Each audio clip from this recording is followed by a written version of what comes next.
ऐसे और भी मजेदार वीडियो के लिए हमारे चैनल को लाइक, शेयर और सब्सक्राइब करें।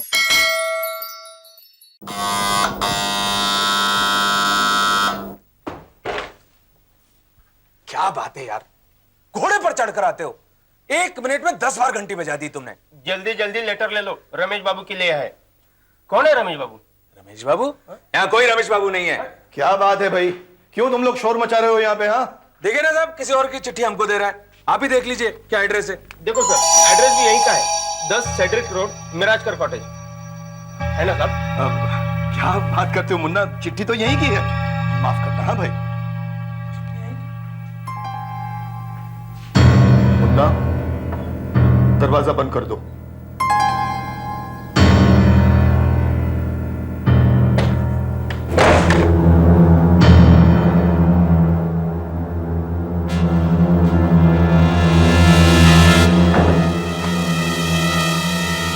रमेश बाबू के लिए चिट्ठी मेरे पते पे कैसे आ गई?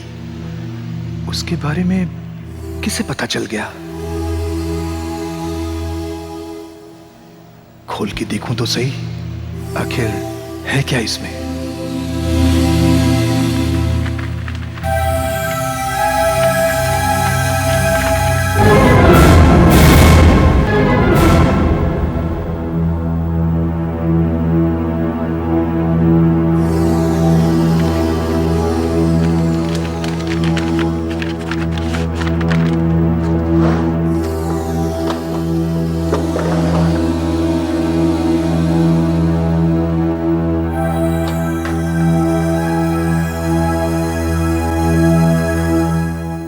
हेलो, कौन? जयेश भाई?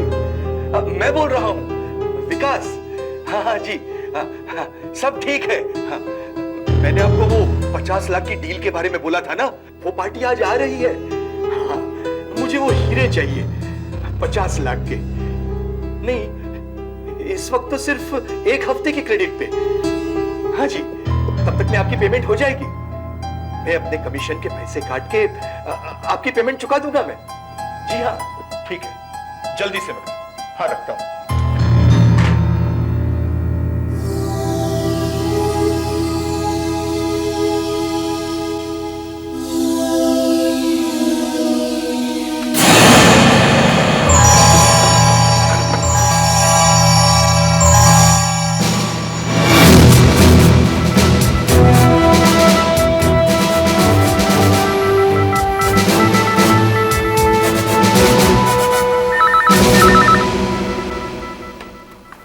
Hello, CID headquarters, ACP Pradyuman here. साहब, एक खून हो गया है। क्या खून?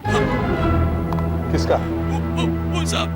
हेलो हेलो, देखिए, डरिए नहीं, आराम से बताइए, साफ साफ किसका खून हुआ है? विकास साहब का।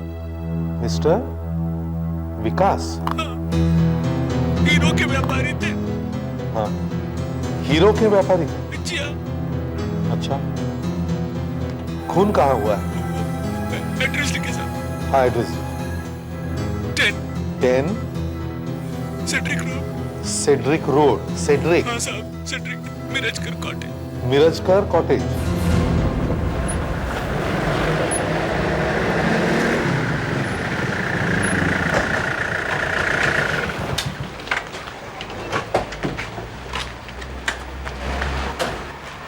मुन्ना कौन है? मुन्ना यहाँ का नौकर है। अच्छा, कहाँ है वो? वहाँ अंदर है साहब।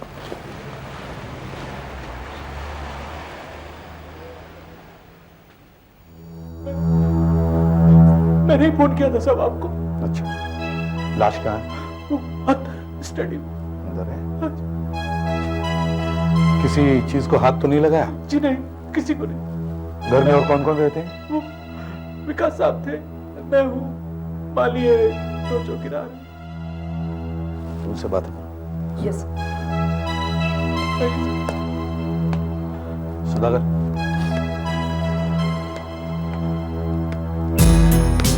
यहाँ अंदर है। अच्छा, यहाँ क्या है? बाथरूम।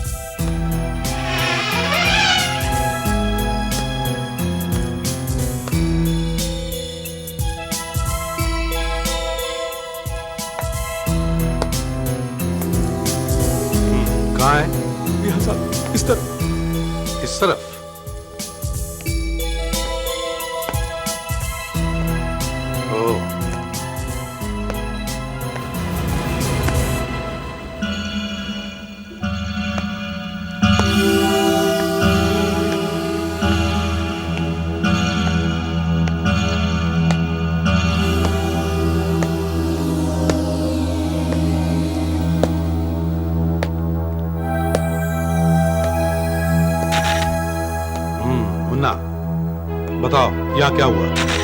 साहब, मैं भाजी लेने बाहर जा रहा था।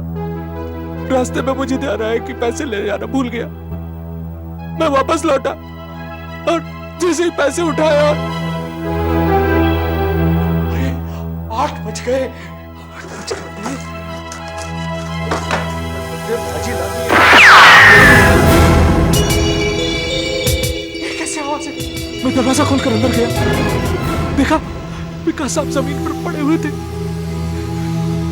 विकास साहब यहाँ पड़े हुए थे और मैंने आपको फोन किया।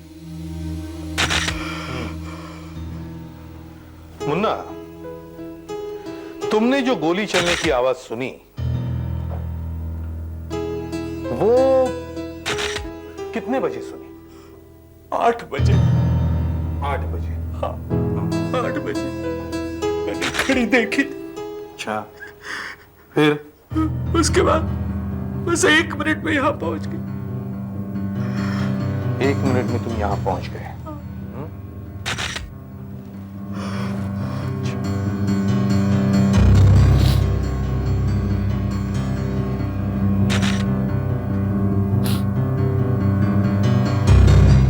इस कमरे से आने जाने के लिए एक ही रास्ता है? ये क्या है? ओह, खिड़की।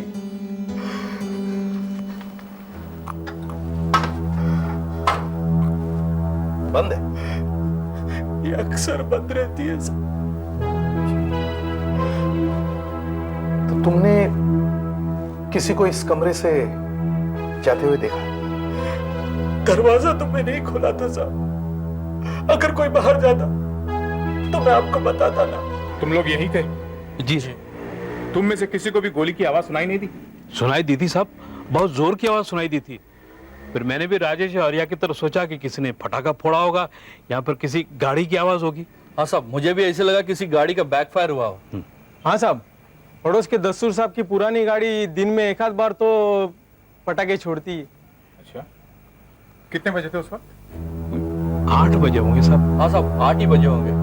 मुन्ना भाई बाजार से वापस आए और बोले कि पैसे ले जाना भूल गया। गेट पर ड्यूटी किसकी थी? तुम में से? मेरी थी सर। अच्छा, क्या तुमने बाहर जाते हुए किसी को देखा? नहीं सर, बिल्कुल नहीं।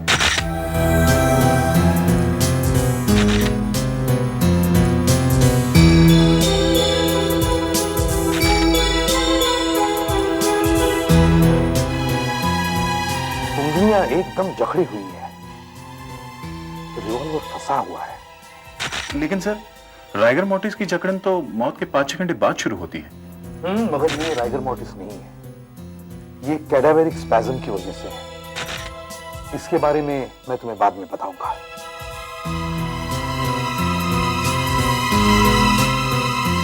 बैरल में से बारूद की स्मेल आ रही है, मतलब इसमें से गोली चली है।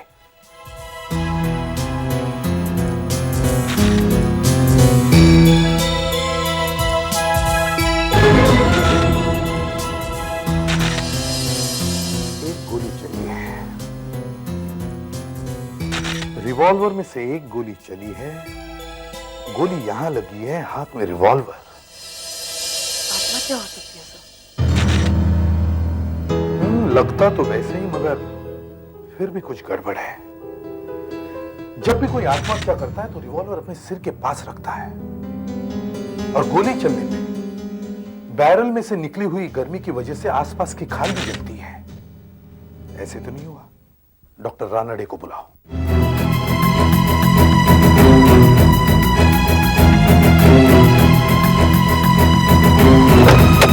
डॉक्टर साहब। हाँ एसीपी साहब, हुआ क्या? पैराफिन टेस्ट करना है, देखना इस आदमी ने गोली चलाई है कि नहीं। Oh no. और एक मां, लाओ सुधाकर, पैराफिन लाओ। इसने क्या अपने आप को गोली मार दी? कुछ कह नहीं सकते। तो फिर किसी और ने मारा?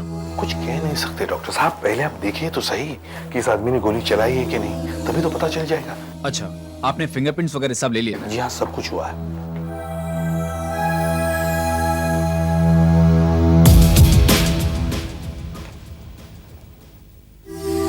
देखा, कैडावेरिक स्पैज्म। जी हाँ, वही।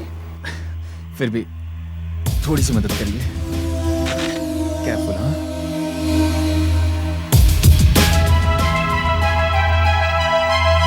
लो। देखिए।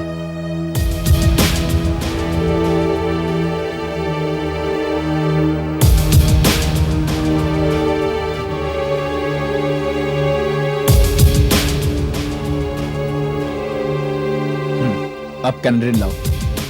कितना वक्त लगेगा डॉक्टर साहब? एसीपी साहब, आप तो कितनी दफा देख चुके हैं। अभी देखिए ना, अभी पता चल जाएगा। इससे हमें पता चल जाएगा कि इसके हाथ के ऊपर गन पाउडर के निशान है या नहीं। अगर है तो इसी ने गोली चलाई।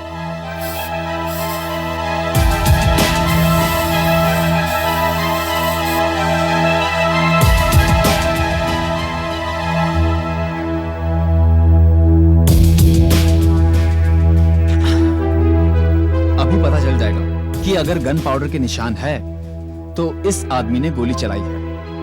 अच्छा देखते हैं।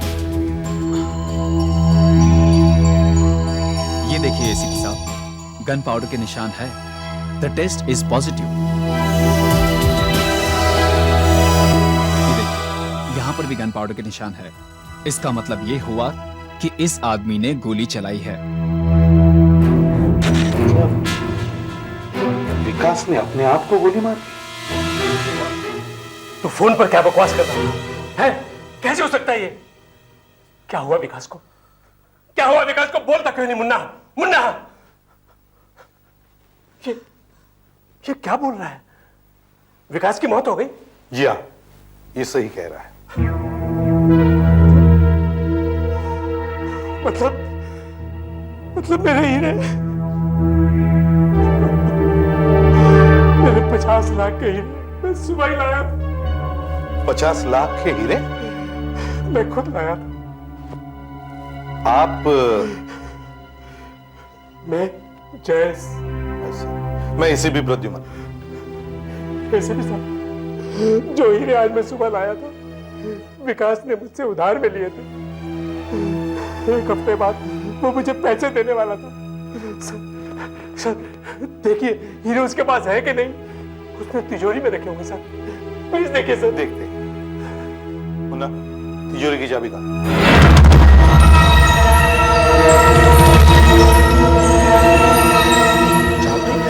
चाबी तो विकास साहब हमेशा अपने पैंट की। अरे साहब, ये तो सेफ में लगी हुई है। सेफ तो खुली है, इसमें तो कुछ भी नहीं है। क्या? तो हीरे कपबोर्ड में होंगे, उनके बेडरूम में होंगे। प्लीज ढूंढवाइए, घर में कहीं और होंगे। जाओ सब लोग कमरे चेक करो जल्दी। प्लीज मेरे हीरे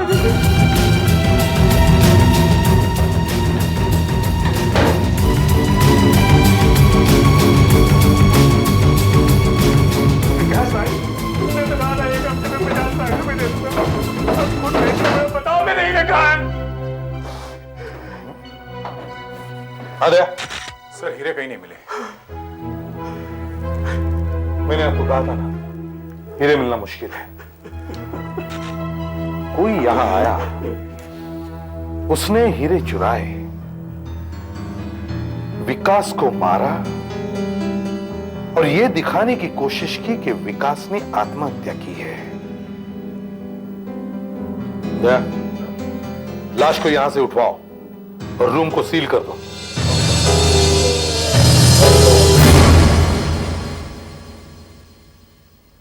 हाँ डॉक्टर साहब।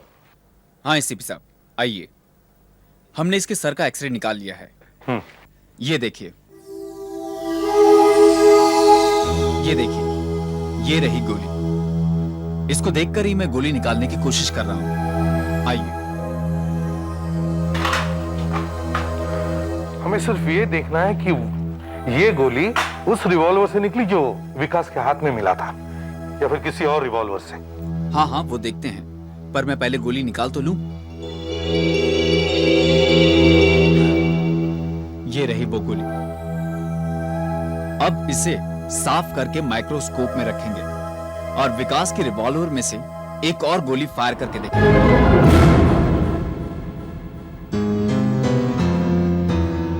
बस अभी पता चल जाएगा कि विकास की मौत उसकी रिवॉल्वर से हुई है या फिर और किसी चीज से? आप यहां आ जाइए, फायर करके देखते हैं।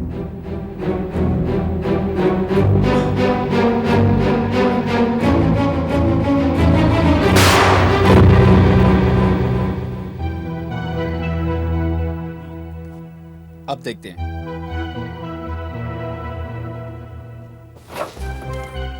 देखिए, यहां पर छेद है, मतलब गोली यहां से निकल चुकी है।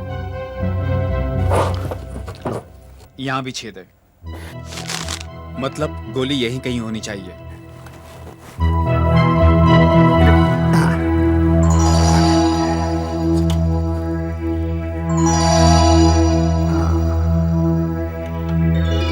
ये गोली जो अभी अभी मैंने फायर की है, अब मैं इसको इस माइक्रोस्कोप में रखता हूं, और इस माइक्रोस्कोप में मैंने वो वाली गोली रखी है जो हमें विकास के सर में से मिली है। अब हम दोनों गोलियों की फोटो खींचकर देखते हैं कि दोनों गोलियों पर एक ही जैसा खरोच का निशान है या नहीं।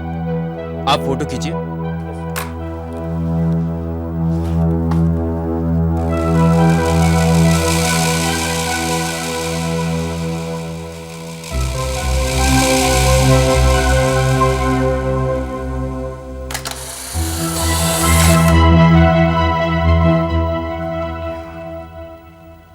देखिए, इसमें है खरोंच के निशान।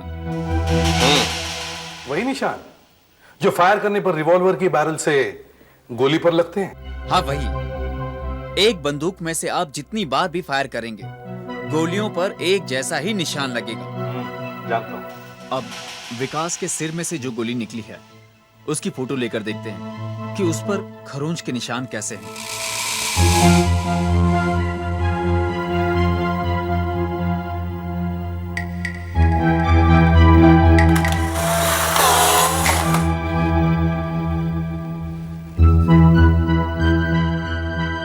जरा वो दिखाइए। जी।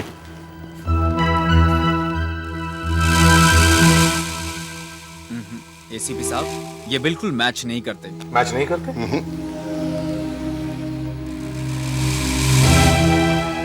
मैच नहीं होते? जी हाँ। विकास जिस गोली से मरा था, वो गोली विकास के रिवॉल्वर से नहीं चली थी, वो कहीं और से आई थी। इसका मतलब है मेरा शक सही था। विकास ने आत्महत्या नहीं की है, विकास का खून हुआ है। लेकिन साहब, विकास के कातिल ने विकास के हाथ में अपना रिवॉल्वर क्यों नहीं पकड़ा दिया? हमें तो शक भी नहीं होता कि विकास का खून हो गया है। कातिल ने ये कोशिश भी जरूर की होगी, लेकिन जानती हो आशा, वो क्यों ऐसा नहीं कर सका? नहीं। कैडावरिक स्पैज्म की वजह से। कैडावरिक स्पैज्म? हाँ, देखो, जिस क्षण जिस पल किसी की मौत होती है, अगर उस समय उसके शरीर का कोई भी भाग अकड़ा हुआ हो, जैसे कि बंद मुट्ठी, तो मरने के एकदम बाद भी वो मसल्स वैसे ही वैसे एकदम जकड़े रहते हैं, जैसे बिल्कुल लॉक्ड हो जाते हैं। तो उसे हम कैडवरिक स्पैज्म कहते हैं। इसका मतलब है जिस समय विकास की मौत हुई, उसके हाथ ने रिवॉल्वर को कस के पकड़ रखा था, और कैडावरिक स्पैज्म की वजह से उसकी उंगलियां रिवॉल्वर पर जकड़ी रही। और विकास का कातिल विकास के हाथ से उसका रिवॉल्वर निकाल ही नहीं सका, तो फिर अपना रिवॉल्वर उसके हाथ में रखता कैसे? मगर विकास के हाथ में जो रिवॉल्वर मिला, उसमें से एक गोली फायर हुई थी जरूर, और पैराफिन टेस्ट से यह साबित भी हुआ है कि विकास ने एक गोली फायर की थी। अगर विकास अपनी गोली से नहीं मरा, तो वो गोली गई कहां? तो गोली यहां है सर। ओ, विकास ऐसे गिरा, मतलब उसने गोली ऐसे चलाई होगी। कहां है?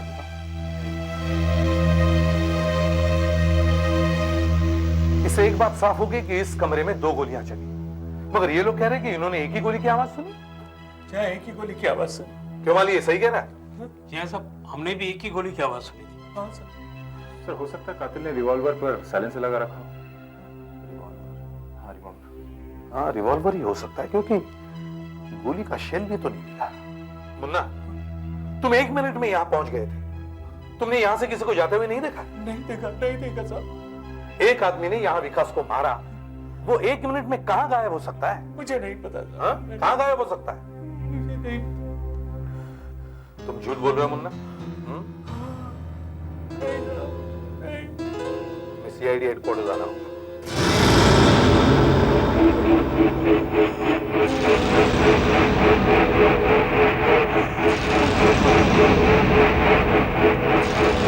मान लो मुन्ना, कबूल कर लो कि तुमने ही अपने मालिक विकास का खून किया है।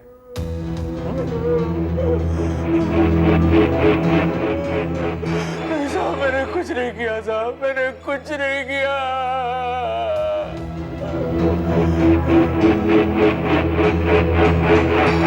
तुमने कुछ नहीं किया?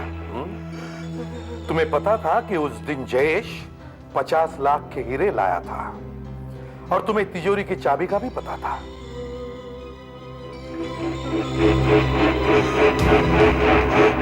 इससे पहले भी जयेश साहब लाखों के हीरे लाए थे। मैं उस समय भी तो मालिक को मार सकता था, लेकिन नहीं मारा।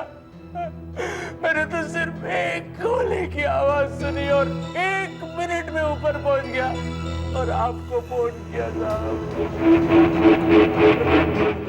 सच बोलो बेटा, सच।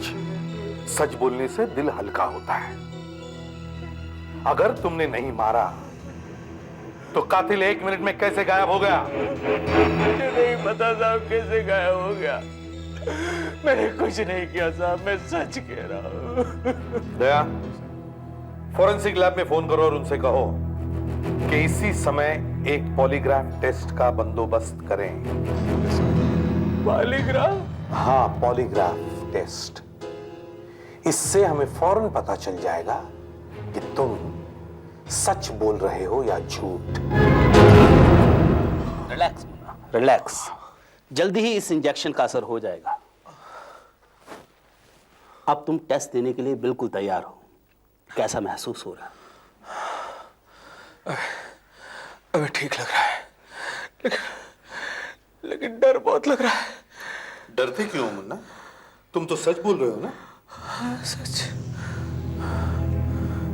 ये 2 वायर्स EEG के लिए और ये वाली वायर्स ECG के लिए। जैसे ये झूठ बोलेगा आपको फौरन पता चल जाएगा। झूठ बोलने पर इसके दिल की धड़कन और बॉडी टेम्परेचर बदल जाएगा और इसके दिमाग में एक हलचल पैदा होगी। ये सब आप वहां देख सकते हैं। Excuse me.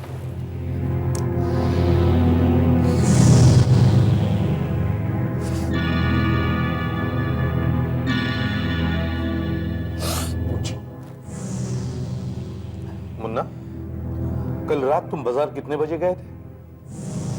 यही कोई 7:30 बजे। 7:30 बजे। बाजार में क्या हुआ? कुछ नहीं। बाजार में कोई आदमी मिला था? नहीं। बाजार में कोई मिला था? नहीं। बाजार में कोई मिला था? हाँ, कौन था? वो मेरा रिश्तेदार। रिश्तेदार? कौन था वो? नहीं, वो दोस्त था।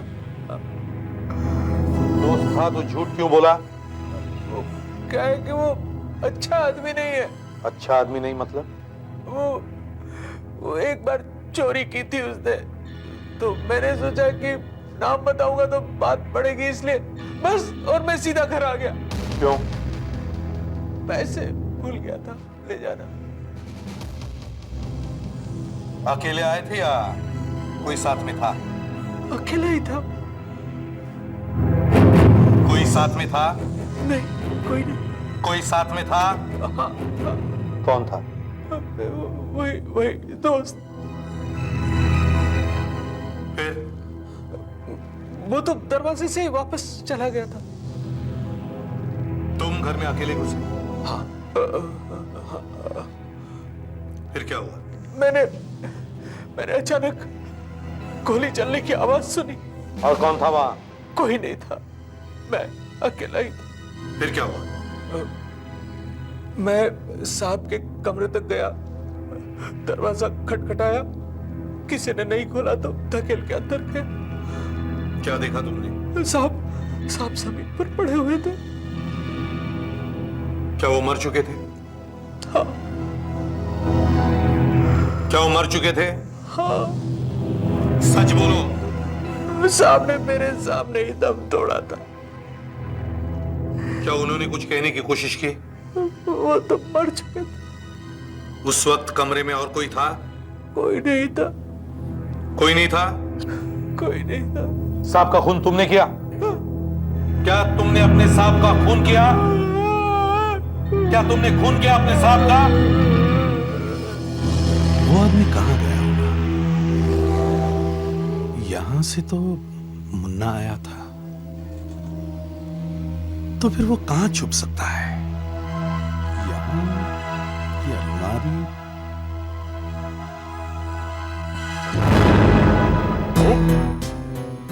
फाइलें टूटी हुई है, इसका मतलब है यहां कोई बैठा होगा।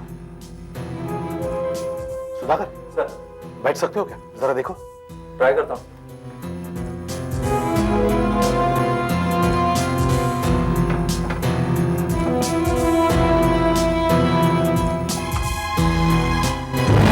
बैठ गया।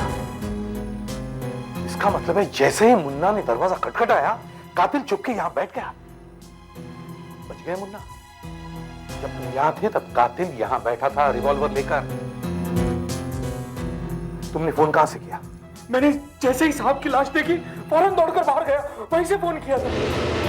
कातिल मुन्ना के पीछे पीछे भाग गया बाहर।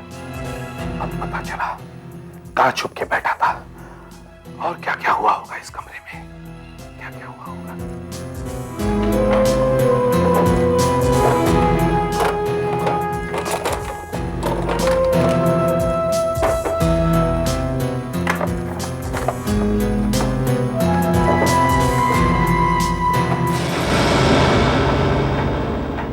रमेश बाबू 10 Cedric road, Mirajkar cottage, Bandra, यही का एड्रेस है। इस घर में रमेश बाबू कौन है? कोई नहीं है। कोई नहीं? तो फिर ये लेटर? ये सुबह ही पोस्टमैन देके गया था साहब। ये देखकर विकास बाबू घबरा गए थे। अच्छा,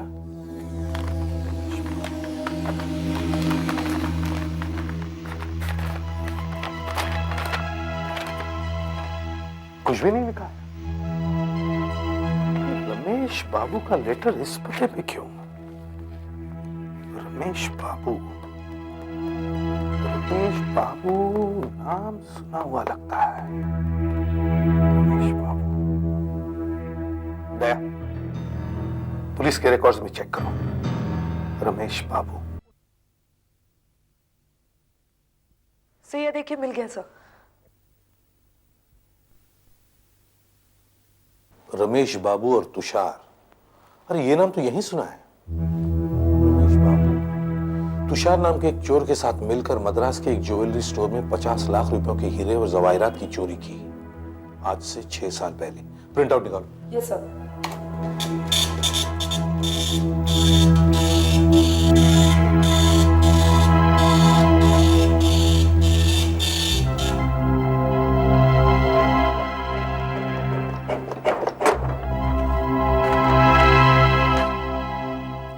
किसी ने पुलिस को गुमनाम फोन करके बताया कि तुषार कहां छुपा है। तुषार पकड़ा गया, उसे 8 साल की सजा हुई, मगर पुलिस को ना तो वो 50 लाख रुपए का चोरी का माल मिला, ना रमेश बाबू। अच्छा, जरा देखो तो रमेश बाबू का फोटोग्राफ है क्या रिकॉर्ड में? यस सर, मैंने कमांड दे दिया है, अभी मिल जाएगा।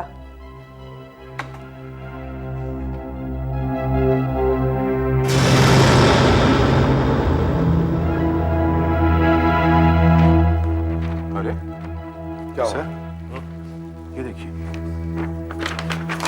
अरे ये तो विकास।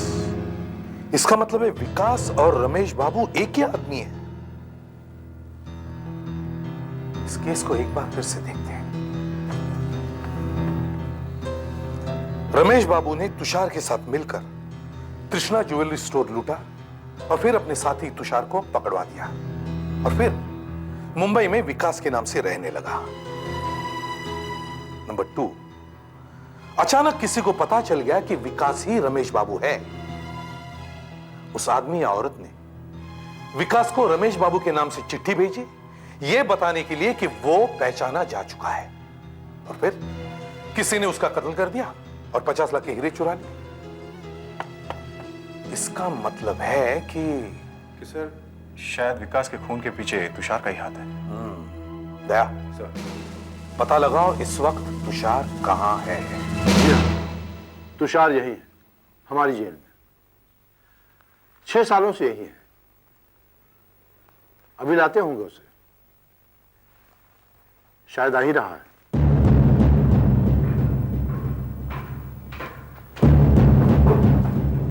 ये है तुषार। तुषार, ये सीआईडी के लोग हैं, तुमसे मिलना चाहते हैं। सीआईडी? अब मुझसे क्या काम सीआईडी को? तुमसे रमेश बाबू के बारे में कुछ पूछना है। रमेश बाबू, ये नाम दिन रात मुझे सताता रहता है। मैं यहां सजा काट रहा हूं और वो वहां 50 लाख की ऐश कर रहा है। खैर, कुछ दिनों की बात और है, फिर यहां से बाहर निकलकर ढूंढूंगा उसे। उसे ढूंढने की अब जरूरत नहीं पड़ेगी। क्यों? ज्यादा बनो मत, तुम जानते हो क्यों? क्यों? रमेश मर चुका है और उसकी मौत के पीछे तुम्हारा हाथ है। मेरा हाथ? मेरा हाथ कैसे हो सकता है? मैं तो पिछले 6 सालों से यहां बंद हूं। जिसने भी विकास को वो चिट्ठी भेजी, वो विकास की असलियत को जानता है। इसीलिए हो न हो इसके पीछे तुषार का हाथ जरूर होगा। मगर सर, तुषार तो जेल में है। हाँ, शायद उसने ये काम किसी और से करवाया हो। तुम एक काम करो, जेल के सुपरिंटेंडेंट से जाकर मिलो और पता करो जेल में तुषार को कौन कौन मिलने आते थे। उनमें से जो भी मिले उन सबको यहां लेके आओ। तुषार से तुम हर तीसरे दिन मिलने जाते हो, क्यों? अरे साहब, वो मेरे चाचा तुम कहाँ थे? सोचना पड़ेगा साहब। सोचो। हाँ, मैं घर पर था, जास्ती दारू पी लिया था, औरत से झगड़ा भी हुआ। चाहिए तो आप पता कर लीजिए। चाचा से कब मिले थे? अपने भाई के 6 महीने पहले मिले थे। आज सुबह वापस आए 5 दिन बाद। लेकिन क्या हुआ? कैसे वापस आए? गाड़ी से, हमारे नाम से टिकटें बुक थी, हम सब 20 लोग थे। मगर आप बार बार हमसे ही क्यों पूछते हैं? उससे पूछिए ना, तुषार के भाई से, प्रगत से, जो बार बार उससे मिलने जाता है। तो हाँ ठीक है, उससे भी पूछिए। सर, ये प्रगत तुषार का मौसेरा भाई है। इसी महीने में बरसों तक वो तुषार से तकरीबन रोज ही मिला है, मगर वो मिला ही नहीं सर। हम उसके घर भी गए थे, मगर वहां पर ताला लगा था। तुम ऐसा करो, तुषार के घर का सर्च वारंट बनाओ और कोर्ट से उसके घर की तलाशी की परमिशन ले लो।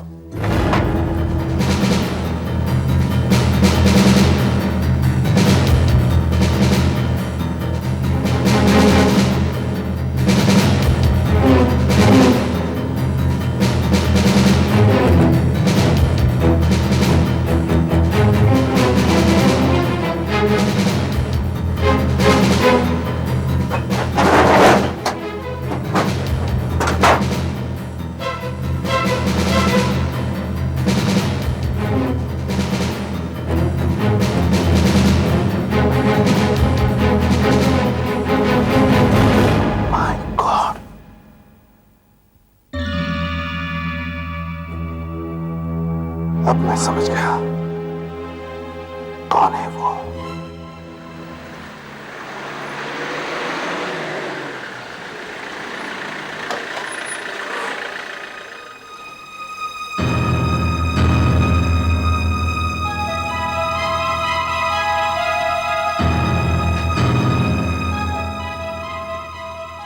क्या बात है साहब, फिर से जांच करने आए हैं?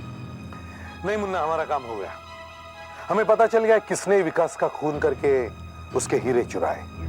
अरे वाह साहब, इतना जल्दी पकड़ लिया आपने उसे? जी हाँ। कौन है साहब वो? ये है वो।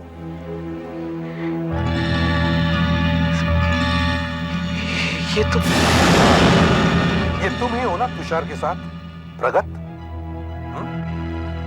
प्रगत तुम्हारा असली नाम है ना? हम तुम्हें विकास के खून के जुर्म में गिरफ्तार कर दिया।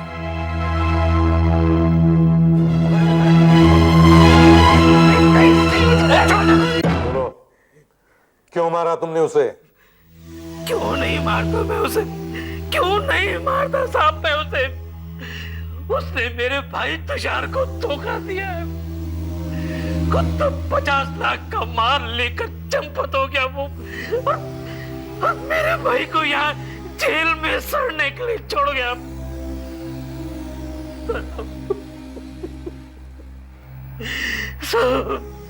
पुलिस को उसका पता भी उसी कमीने ने दिया साहब, उसी कमीने ने दिया। मैंने बहुत ढूंढा उसे साहब, बहुत ढूंढा उसे। और अभी 7-8 महीने पहले मैंने अखबार में देखा कैसे एक छोटा सा चोर एक बहुत बड़ा इज्जतदार हीरो का सौदागर बन गया है। रमेश की फोटो छपी थी वहां, और उस कमीने ने अपना नाम बदल दिया था। विकास लिखा था उस फोटो के नीचे साहब। फिर मैं सीधा पहुंचा अपने भाई तुषार के पास, उसे ये सब बताने के लिए। और तुषार ने मुझसे कहा, पहले तुम उसका सब कुछ छीनना, उसके बाद उसे मारना। इसलिए तुम तुषार के यहां माली बनकर काम करने लगे, ताकि तुम उस पर पूरी तरह से नजर रख सको। जी साहब। पर उसे मारने के लिए तुम 3 महीने क्यों रुके? क्योंकि साहब वो कमीना कभी 1,500-2 हजार से ज्यादा की रकम अपने घर में रखता ही नहीं था। अब इतनी छोटी सी रकम के लिए उसे क्या मारना साहब। इसलिए मैंने तंग आकर वो चिट्ठी उसके पास भेजी, वो रमेश बाबू वाली चिट्ठी, एक कोरा कागज, जिसे देखकर वो घबरा गया, एकदम डर गया, शहर छोड़कर भागना चाहता था। लेकिन चोर तो आखिर चोर ठहरा। उसने जयेश बाबू को फोन करके 50 लाख के हीरे मांगे।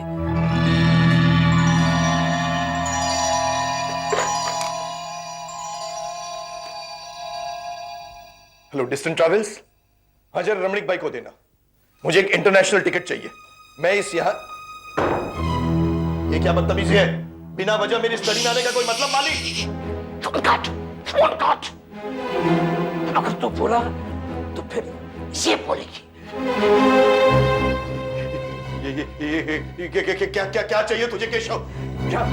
कहाँ का टिकट कटा रहा था तू? कहाँ का टिकट कटा रहा था? तेरा टिकट तो मैं काटूंगा रमेश बाबू, जैसे तूने मेरे भाई तुषार का टिकट 6 साल पहले काटा था। और सुन, आज जो तुझे खत मिला था वो मैंने भेजा था। मैंने पढ़ लिया तूने अपने मौत का वारंट। मुझे माफ कर दो, माफ कर दो मुझे। मैं मानता हूं मैंने तुषार के साथ गद्दारी की थी। देखो, मैं तुम्हें और तुम्हारे भाई को मैं माला माल कर दूंगा। मेरी तिजोरी में जो कुछ भी है वो ले लो उसे। मैं तुम्हें सब कुछ देने को तैयार। देखो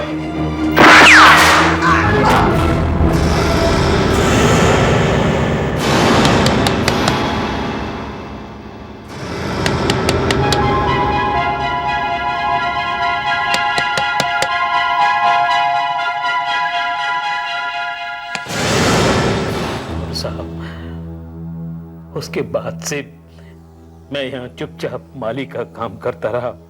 और वो हीरे और रिवॉल्वर कहाँ है? साहब, वो मैंने बंगले के बागीचे में गाड़ दिए थे,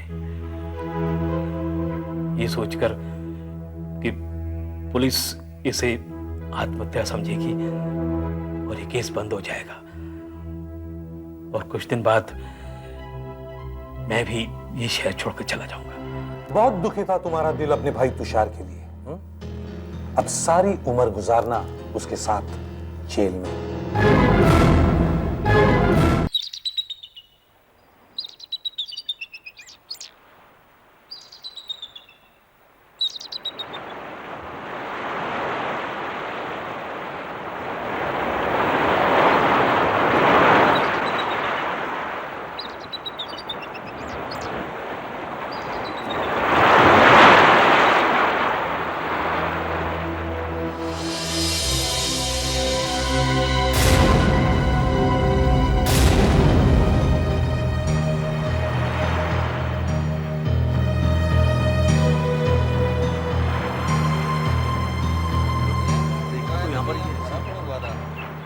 माय गॉड, किसने हटो हटो, दूर हटो। मैं पुलिस अफसर हूँ, मुझे देखने दो।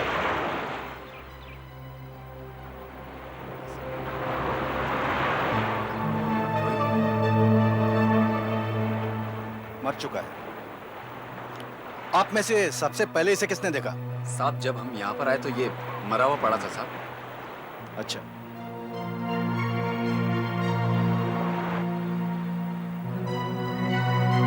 Hello, control room, DCP Deshmukh here.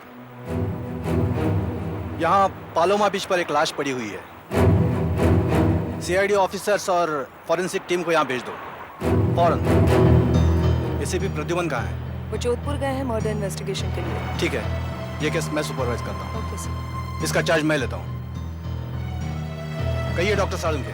Sir, इसके शरीर की अकड़न से पता लगता है कि इसको मरे हुए लगभग 10 से 12 घंटे हो गए, यानी कल रात को 9 बजे से 11 बजे के बीच में मरा होगा। मुझे भी यही लगता है। ये घड़ी देख रहे हो? मौत 9:30 के आसपास हुई होगी और ये घड़ी नकली है। वाटरप्रूफ लिखा है लेकिन है नहीं, इसीलिए पानी में गिरते ही 1-2 मिनट के बाद बंद पड़ गई है। इसकी मौत 9:30 के आसपास ही हुई होगी। सर, इसकी मौत पानी में डूबने की वजह से ही हुई है। इसके पेट और छाती में काफी पानी भर गया है, ये देखिए। इसके मुंह से तो शराब की बदबू आ रही है। सर शायद बहुत नशे में होगा, समंदर के तेज लहरों से खुद को बचा नहीं पाया और डूब गया होगा।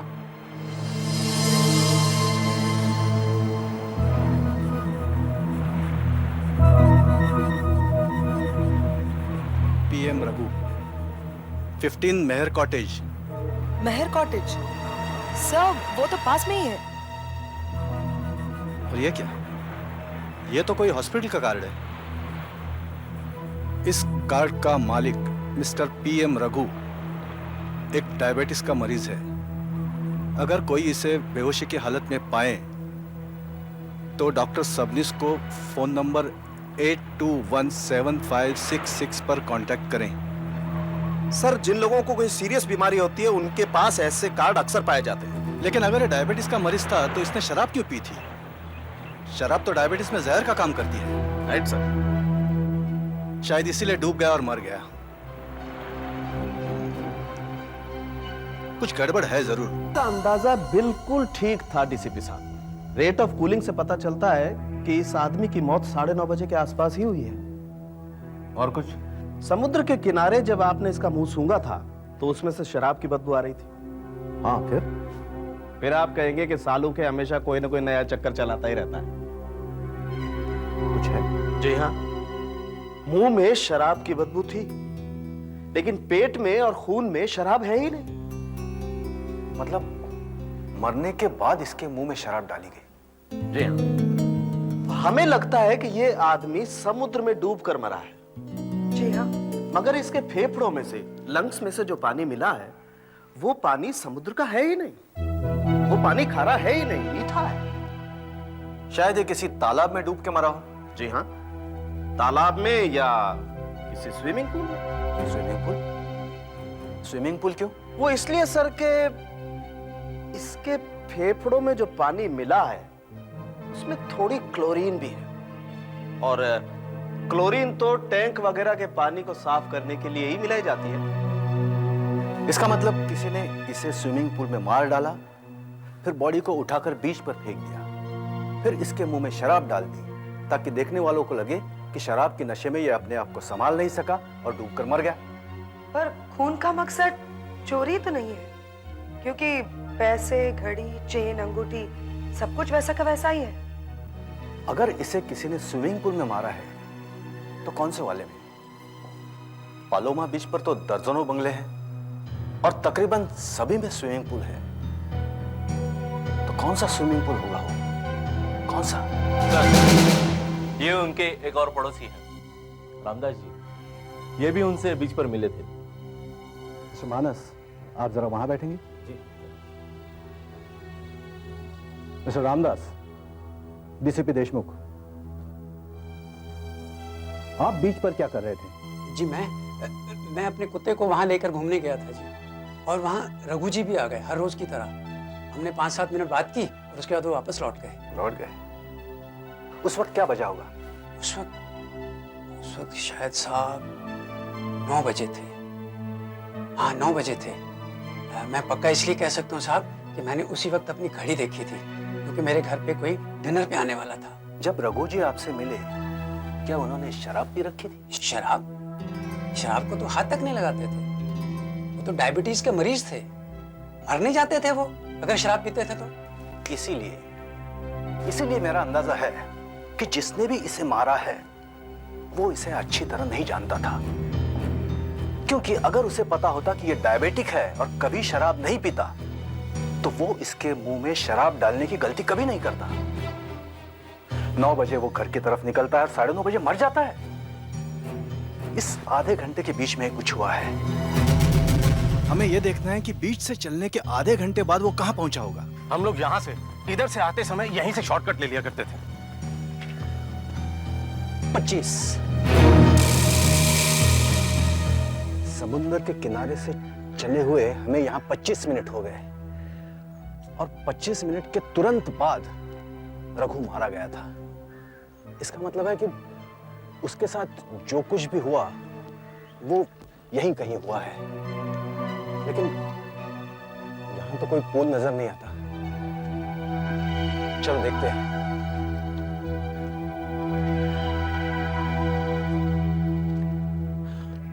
वो देखिए स्विमिंग पूल, देखा?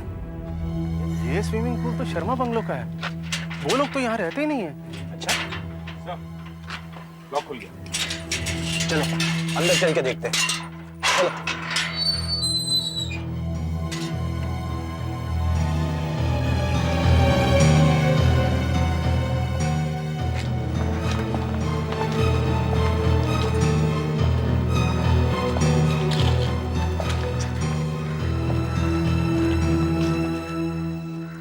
दया, आशा, सर। तुम लोग बंगले में जाकर देखो कोई है क्या। Yes sir.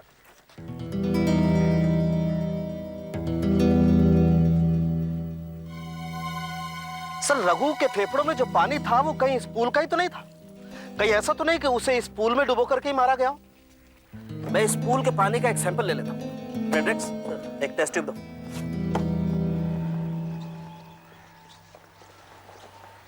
यहाँ तो ताला लगा हुआ है।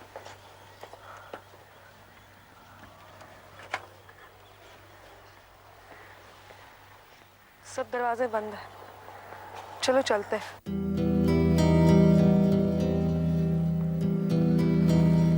इस पानी को रघु के फेफड़ों से मिले हुए पानी से मैच करके देखेंगे। पर माइक्रोस्कोप में देखने से तो पता लगता है कि जो पानी मैं स्विमिंग पूल से लाया था वो और जो रघु के फेफड़ों से निकला था वो दोनों एक जैसे हैं। आप देखिए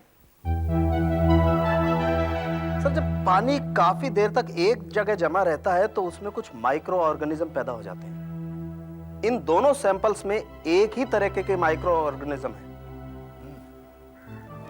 मतलब दोनों सैंपल्स एक ही पूल से आए हैं। सर एक टेस्ट और बाकी है। कौन सा? मैं बताता हूं। देखिए सर, इस बीकर में वो पानी मिला हुआ है जो रघु के फेफड़ों से आया है और इस बीकर में स्विमिंग पूल का पानी है। अब हम इन दोनों पानी में इस सॉल्यूशन की कुछ बूंदें डालकर देखेंगे। अगर रंग बदलता है तो दोनों पानी एक ही जगह से आए हैं।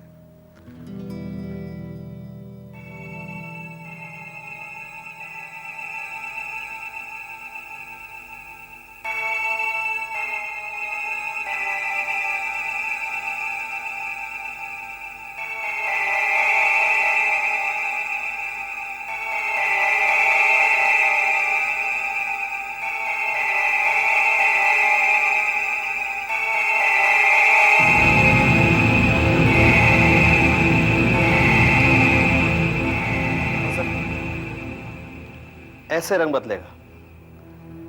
अब मैं 3-4 बूंदें इसमें भी सॉल्यूशन की डाल के देखता हूं। अगर ऐसा ही रंग आया तो इसका मतलब है दोनों पानी एक ही स्विमिंग पूल से आए।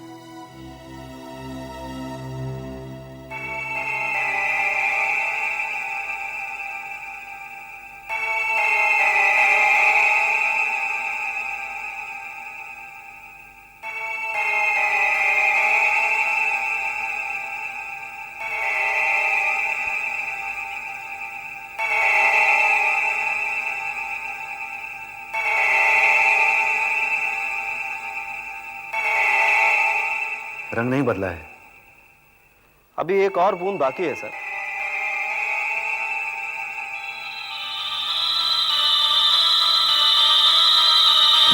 देखिए सर, रंग बदल गया। इसका मतलब है रघु को शर्मा के स्विमिंग पूल में ही मारा गया है। 9:25 को रघु स्विमिंग पूल पर पहुंचा होगा और फिर वहीं पर कुछ हुआ जिससे कुछ ही पलों में वो मर गया। लेकिन ऐसा क्या हुआ होगा कुछ समझ में नहीं आ रहा है।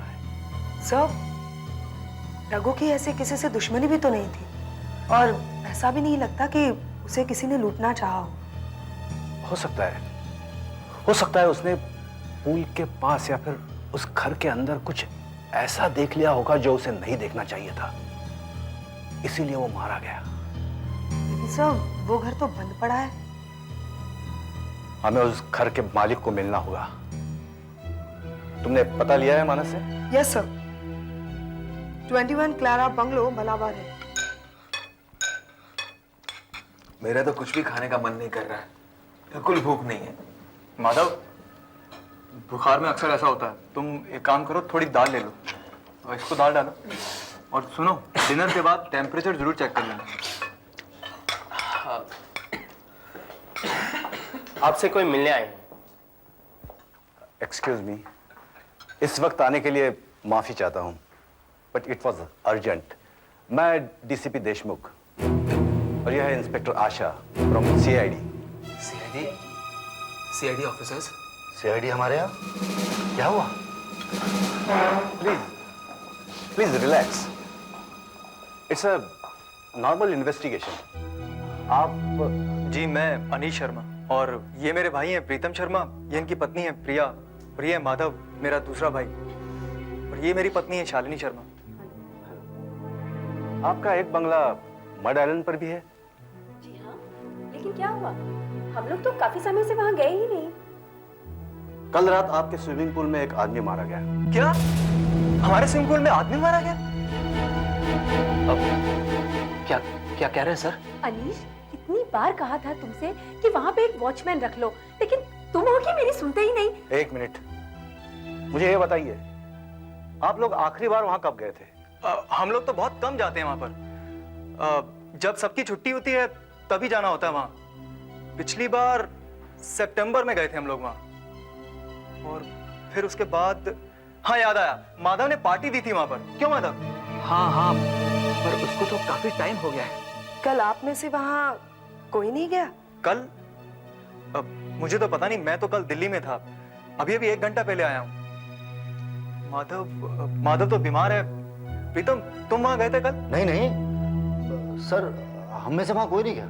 अच्छा, मैं आपका बंगला अंदर से चेक करना चाहता हूँ, क्या उसकी चाबी मिल सकती? जी हाँ, क्यों नहीं, मैं अभी चाबी लेकर आता हूँ। चाबी कहाँ रखी है? मेरे कमरे में है, स्टील की अलमारी में। ठहरो, मैं लेके आता हूँ। तुम्हारी तबीयत ठीक नहीं है क्या? मुझे मलेरिया है। मुझे लगता है मैंने तुम्हें पहले कहीं देखा है। साहब, मैं एक स्टेज आर्टिस्ट हूँ, बहुत सारे स्टेज शोज किए मैंने, हो सकता है आपने मुझे वहीं देखा हो। हाँ, हो सकता है शायद वहीं देखा। ये तो हाई सिक्योरिटी ताले की चाबी है, इसके डुप्लीकेट बनाना बहुत मुश्किल है।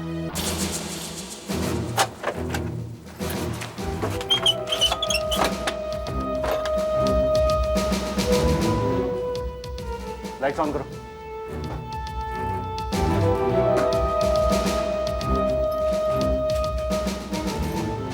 लगता है फ्यूज गया है। सर, पेट्रोमैक्स ऑन करता हूँ। हाँ, हर जगह मिट्टी है, इसका मतलब है घर काफी दिनों से बंद पड़ा होगा। सारा घर चेक करो। दया, तुम अंदर जाके देखो। फ्रेडरिक्स, उस तरफ देखो, ठीक तरह से चेक करो। ये क्या है? ये टेबल आधी साफ की गई है, और ये निशान कैसे? लगता है यहां पर बोतल और ग्लासेस रखे थे। सर, क्या है? सर ये देखिए सर, यहाँ पर सब जगह काफी धूल जमी है। इन बॉटल्स पर भी। पर सर इस एक बॉटल पर देखिए बिल्कुल धूल नहीं है। वाकई साफ है।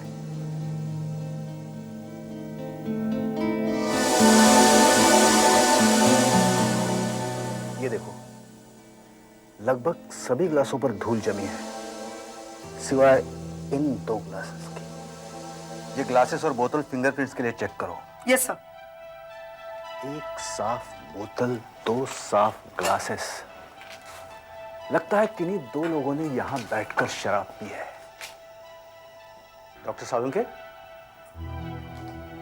आप अचानक बहुत सीरियस हो गए, क्या बात है? ये देखिए सर, कितना जबरदस्त टेंट है। ये गिर गया होगा या फिर किसी ने किसी चीज पर जोर से मार दिया होगा। Right sir. यस सर, इन पर कोई फिंगरप्रिंट्स नहीं है। ये ग्लास और ये बोतल एकदम साफ है सर। शराब पीने के बाद बोतल और ग्लासेस को अच्छी तरह धोकर साफ किया गया है ताकि उंगलियों के निशान ना रहे। ये देखिए सर, यहाँ ये निशान देखिए। ये क्या खून है? लेकिन काफी फीके है। वही मैं भी सोच रहा हूँ सर। लगता है किसी ने खून के निशान पानी से साफ करने की कोशिश की है, लेकिन आप तो जानते हैं खून इतनी आसानी से साफ होता नहीं। हो सकता है ये खून ही हो। मैं इस पे फिनोपेंटामेनिलिन की कुछ बूंदें डालता हूं। अगर ये खून हुआ तो सर इसका रंग गुलाबी हो जाएगा।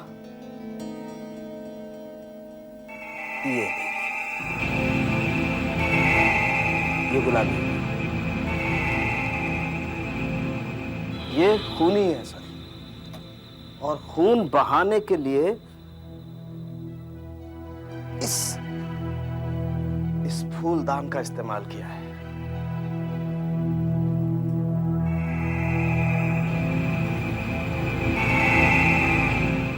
इस पर डॉक्टर, आप इस खून का सैंपल लीजिए और ये पता लगाइए क्या ये किसी इंसान का ही खून है। Right sir. यस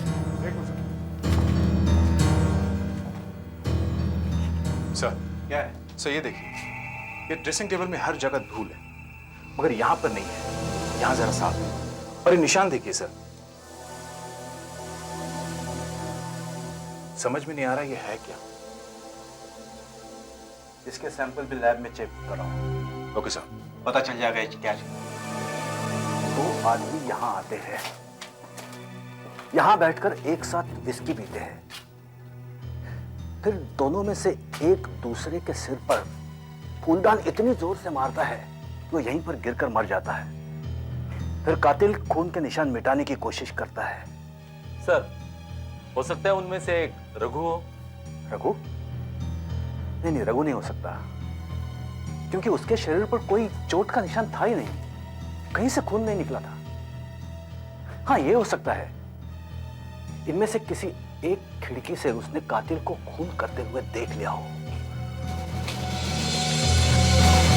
कातिल उसके पीछे भागा होगा, स्विमिंग पूल तक जाके उसे पकड़ा होगा और वही स्विमिंग पूल में उसे मार दिया होगा। और बाद में लाश को सर समुद्र में फेंक दिया ताकि वो एक्सीडेंट लगे।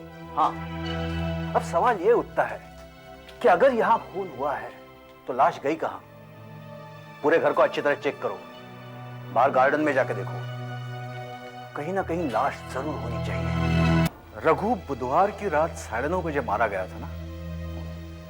दूसरा खून भी उसी समय हुआ होगा, क्योंकि शायद रघु ने खून होते हुए देखा है। Right sir. इसीलिए मुझे लगता है तुम शहर के सारे हॉस्पिटल्स और मुर्दा घरों में जाकर देखो कि क्या उन्हें बुधवार की रात को कोई बॉडी मिली थी, कोई लावारिस लाश। हो सकता है खूनी ने लाश ऐसे ही कहीं फेंक दी हो। ये क्या कह रहे हैं आप साहब? एक नहीं 2 आदमी का कत्ल हुआ है हमारे घर पर। जी हाँ मिस्टर माधव, आपके बीच हाउस में 2 आदमी थे। दोनों ने एक साथ बैठकर दारू पी, फिर एक ने दूसरे को पीतल के फूलदान से इतनी जोर से मारा कि वही ढेर हो गया। फिर उसने उसकी लाश को उठाकर कहीं फेंक दिया। वो लाश तो हमें अभी तक नहीं मिली है, और ये सब कुछ होता हुआ रघु ने देख लिया, तो उसने रघु को स्विमिंग पूल में डुबा कर मार दिया और लाश को समुद्र में फेंक दिया। ताकि वो एक एक्सीडेंट लगे। पर ऐसा कौन कर सकता है, और वो भी हमारे घर में? हाँ, यही बात तो मैं भी जानना चाहता हूँ। आपके घर में क्यों? ना तो बंगले का ताला तोड़ा गया है, ना ही खिड़की। कातिल सीधे रास्ते से ताला खोलकर अंदर घुसा है। मतलब आप कहना क्या चाहते हैं डीसीपी साहब? यही कि आपके घर से चाबी लेकर कोई वहां जाता है, 2 खून करता है और फिर वापस चाबी अपनी जगह पर रख देता है, आप ही के घर में। इसका मतलब कातिल आप में से ही कोई है। बुधवार की रात को 9 से 10 के बीच कहाँ थे? हम लोग घर पे ही थे साहब, टीवी देख रहे थे, है ना? तुम भी थे? हाँ साहब। ये सच बोल रहा है? मिस्टर अनीश, आपने बताया कि बुधवार को आप शहर में नहीं थे और गुरुवार को ही लौटे थे, हाँ? जी हाँ, मैं बिजनेस के सिलसिले में एक जरूरी मीटिंग के लिए दिल्ली गया था। मेरे साथ मेरा सेक्रेटरी विश्वास भी था। हम लोग सोमवार को गए थे और गुरुवार को लौटे हैं। ये हमारे हवाई जहाज के टिकट्स। अच्छा।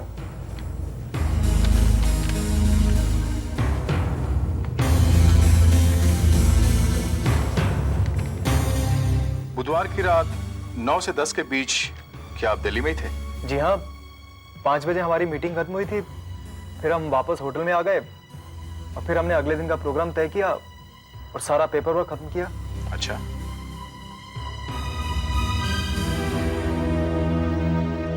बुधवार की रात 9 बजे आप क्या कर रहे थे? मैं दिल्ली में ही था, साहब के साथ में। करीब 9 बजे हमने खाना खाया एक साथ और 12 साढ़े 12 बजे तक हम लोग काम करते रहे। उसके बाद मैं अपने कमरे में आ गया और आकर सो गया।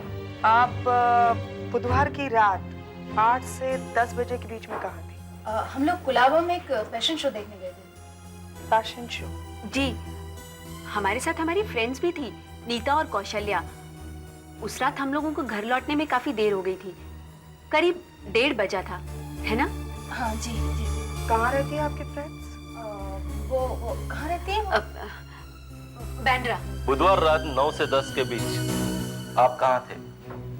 मैं फिल्म देखने गया था। फिल्म देखने?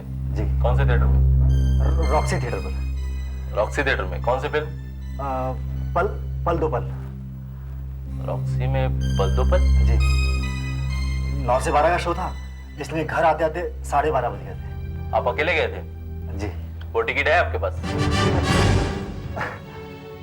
टिकट तो नहीं है मेरे पास। मैंने काफी ढूंढी लेकिन मुझे मिली नहीं। मुझे मलेरिया है। वैसे भी इतने दिनों से घर से बाहर नहीं निकलता था। अपने रिहर्सल पर भी नहीं जा रहा हूं मैं। तो बुधवार की रात आप घर पर ही रहे होंगे? जी, और कहाँ रहूंगा, घर पर ही था, दवाई खाकर सो रहा था। पर उस रात आपको किसी ने देखा नहीं। शायद आपने नौकरों से कह रखा होगा कि कोई डिस्टर्ब ना करे। हाँ?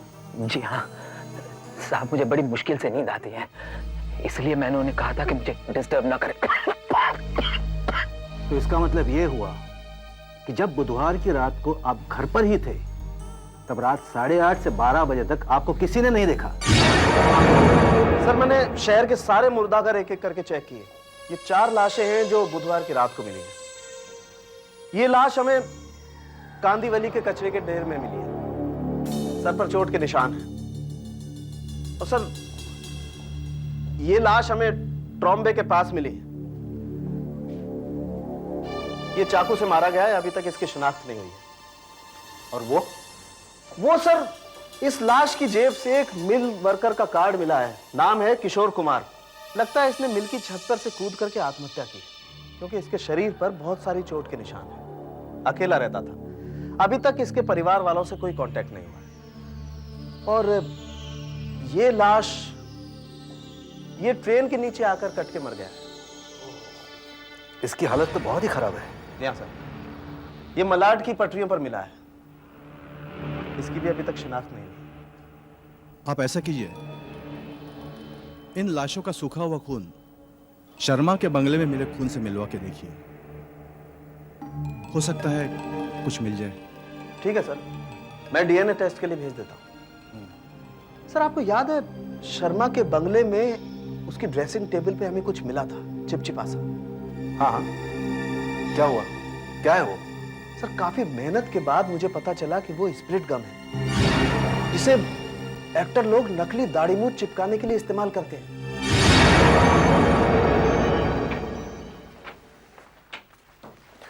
आई am doctor Rana Dey, glad to meet you sir. माफ कीजिए, आपको यहां बुलाना पड़ा। बैठिए।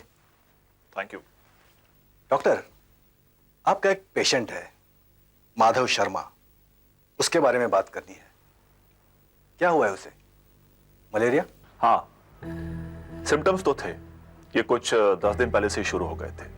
तेज बुखार, सर्दी लग रही थी और बहुत कमजोरी भी थी। आपने ब्लड टेस्ट तो जरूर किया होगा? हाँ, पर वो तो नेगेटिव था। नेगेटिव?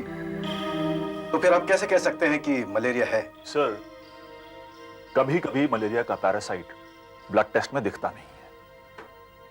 उसकी तेज बुखार और सर्दी लगने की वजह से मैंने उसे मलेरिया की दवाई दी और माधव ठीक भी होने लगा।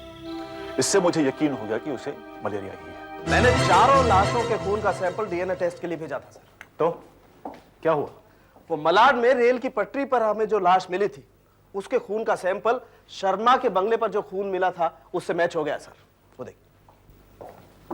इसका मतलब है यह आदमी रेल के नीचे कटकर नहीं मरा है, शर्मा के बंगले में यह मारा गया, वहां इसका खून हुआ और फिर रेल की पटरी पर फेंक दिया गया। एक बात और सर, ये देखिए, ये तो चाकू का घाव लगता है। ऐसा ही एक घाव पेट पर भी है। दो चाकू के जख्मों के निशान। ऐसा करते हैं, इसके उंगलियों के निशान ले लेते हैं। हो सकता है इसके फिंगरप्रिंट्स हमारे रिकॉर्ड में हो। सही, हमारे रिकॉर्ड से मैच हो रहा है। ये फोटो देखिए सर। धनिक लाल।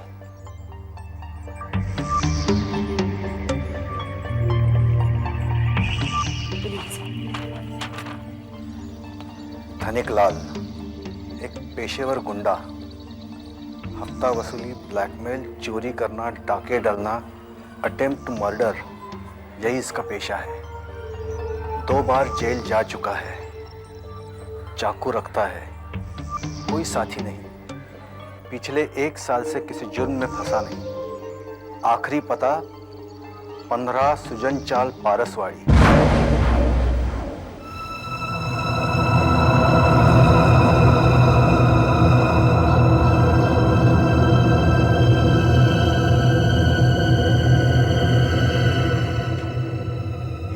लाल इतनी खराब लोकेलिटी में रहता था, लेकिन इलेक्ट्रॉनिक्स का कितना बढ़िया सामान है इसके पास। भैया, इन सब के सीरियल नंबर नोट कर लो। सर, ये देखिए सर।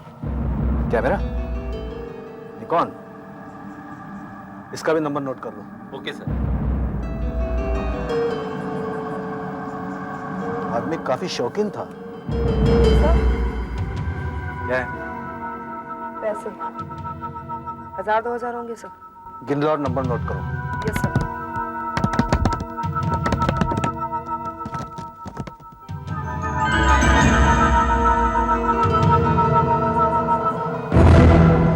ये क्या है?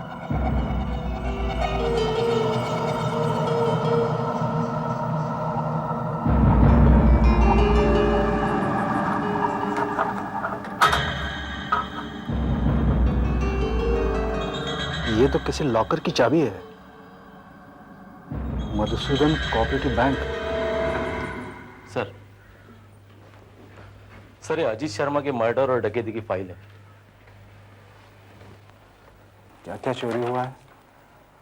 Music system, VCR, television set, Nikon camera और ज्वेलरी। सुधाकर सर, वो जो इलेक्ट्रॉनिक्स का सामान धनिकलाल के यहाँ हमें मिला था, उसके सीरियल नंबर की लिस्ट तो तुम्हारे पास है ना? हाँ सर, ये रही। I can't believe it. दोनों लिस्ट एक जैसे हैं, सारे नंबर्स मिल रहे हैं। ये देखो, अजीत शर्मा का music system model number OTMC 400, Dhaniklal का music system model number OTMC 400, Ajit Sharma का VCR model number BSR9 EVSR 41180, Dhaniklal का VCR model number BSR9 EVSR 41180, इसका मतलब है अजीत शर्मा के घर से जो सामान चोरी हुआ वही धनिक लाल के यहाँ से मिला है। धनिक लाल ने ही अजीत शर्मा को मारा है। सर फैन के ऊपर से जो चाबी हमें मिली थी उससे हमने मधुसूदन बैंक का लॉकर खुलवाया। उसमें से हमें ये सब मिला है, 1 लाख रुपए, ज्वेलरी और ये अलग अलग बैंकों के पासबुक्स हैं। ये क्या कह रहे हैं डीसीपी साहब? जी हाँ, जो आदमी आपके बीच हाउस में मारा गया उसका नाम था धनिक लाल। इसी आदमी ने पिछले साल आपके घर में डाका डाला था जिसमें आपके अंकल का खून हुआ था। क्या ये क्या कह रहे हैं? कुछ समझ नहीं आ रहा। मैं समझाता हूं प्रीतम साहब। धनिक लाल का आपके बंगले में खून हुआ। मरने से पहले उसने वहीं बंगले में बैठकर उस आदमी के साथ विस्की पी जिसने उसे मारा। अब आप ही बताइए, जो आदमी आपके अंकल का खून करता है, आपके घर में डाका डालता है, वो आप ही के बंगले में क्या कर रहा था? हमें पता लगा है कि आपके अंकल का खून करने के बाद धनिक लाल को कहीं से काफी सारा पैसा मिलने लगा और हमें लगता है कि आपके घर में से ही किसी ने आपके अंकल को मारने के लिए धनिक लाल को बहुत सारा पैसा दिया है। ये क्या हमारे घर से पैसा दिया?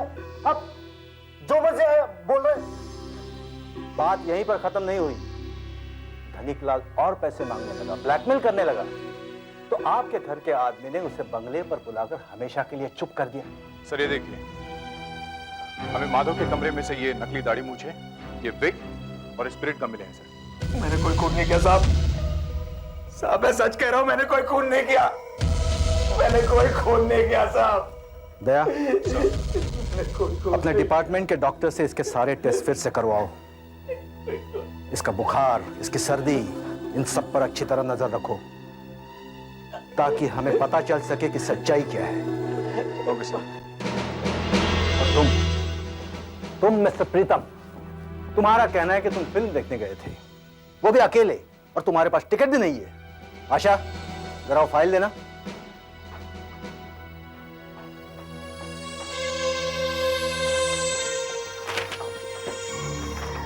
अब हमें ये बताओ, तुम कौन सी लाइन में बैठे थे? बालकनी में। कौन सी सीट थी? पीछे से दूसरी या तीसरी लाइन में होगी। हमने पिक्चर हॉल के मैनेजर से पूछताछ की है। उसने हमें बताया कि उस रात 10 मिनट के लिए हॉल की लाइट चली गई थी। अब तुम हमें यह बताओ कि लाइट इंटरवल से पहले गई थी या बाद में? बाद में गई थी। गलत। उस रात लाइट गई ही नहीं थी, न इंटरवल से पहले न इंटरवल के बाद।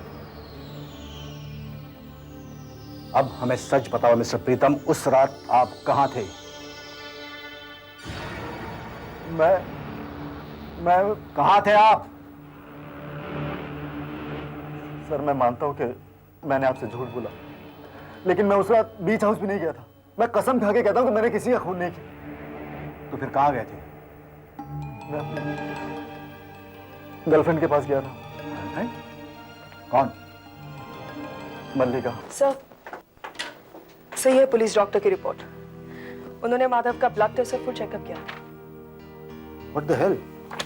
इसे तो वाकई मलेरिया है। जी हाँ सर, और पुलिस डॉक्टर का यह भी कहना है कि मलेरिया की वजह से माधव इतना कमजोर हो गया है कि धनिक और रघु को मारना और फिर उनकी लाशों को अलग अलग जगह पहुंचाना उसके बस की बात नहीं है। तो फिर कौन हो सकता है? कातिल जो भी कोई हो, उसने ये सारा काम भेस बदल कर किया है, क्योंकि हमें वहां स्पिरिट गम मिली है। दया, तुम एक काम करो, ये पता लगाओ कि दिल्ली से मुंबई के लिए शाम को कितनी फ्लाइट्स है और मुंबई से दिल्ली जाने के लिए आखिरी फ्लाइट कितने बजे है। Okay sir. आशा, सर तुम दिल्ली के होटल प्लाजा में फोन करो और यह पता लगाओ कि उस रात अनीश के कमरे में जो वेटर खाना लेके गया था, क्या उसने अनीश और विश्वास दोनों को एक साथ कमरे में देखा था या नहीं। और हाँ, होटल के रिसेप्शनिस्ट को भी फोन करना और उससे पूछना कि क्या उसने किसी दाढ़ी वाले आदमी को देर रात होटल में घुसते हुए देखा। और विश्वास को यहां बुला लाओ।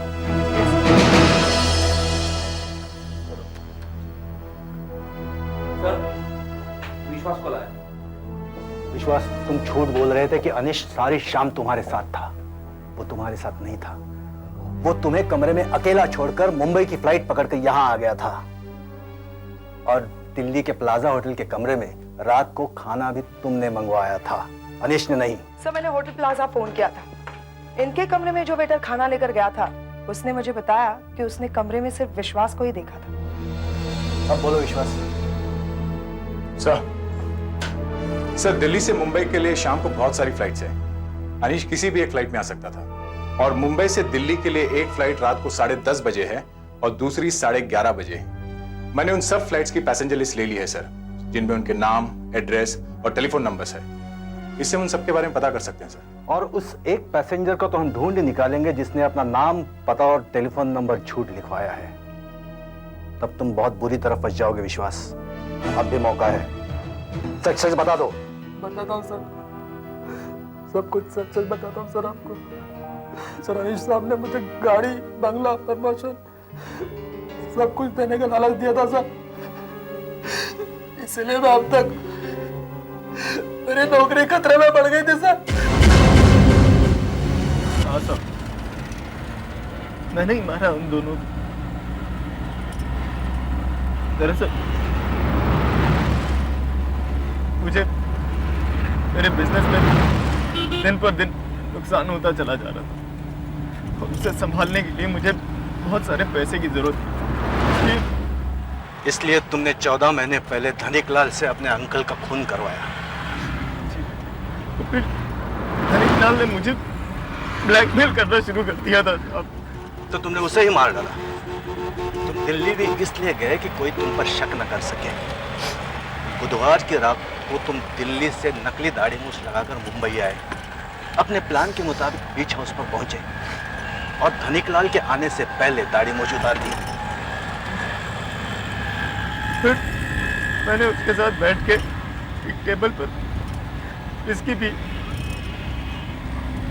और फिर शायद किसी काम के लिए वो उठने लगा तो मौका पाकर तुमने उसके सिर पर फूलदान दे मारा और वो मर गया। धनिक लाल की बात तो मैं समझ सकता हूँ, लेकिन तुमने रघु को क्यों मारा? उसे तो मैं जानता भी नहीं था साहब। वो अचानक पता नहीं वहाँ कैसे आ गया। शायद मुझसे ही गलती से पीछे का दरवाजा खुला रह गया था। तुमने उसे देखा, उसके पीछे भागे और स्विमिंग पूल में उसे डुबाकर मार डाला। फिर घर में जाकर नकली दाढ़ी मूछ लगाने लगे, पर इस बार गलती से थोड़ी स्पिरिट कम डाइनिंग टेबल पर गिर गई, जो हमें दिख पड़ी। धिक्कार है तुम पर। चंद पैसों के लिए तुमने अपने अंकल को अपने घर में मार डाला। धिक्कार है तुम पर।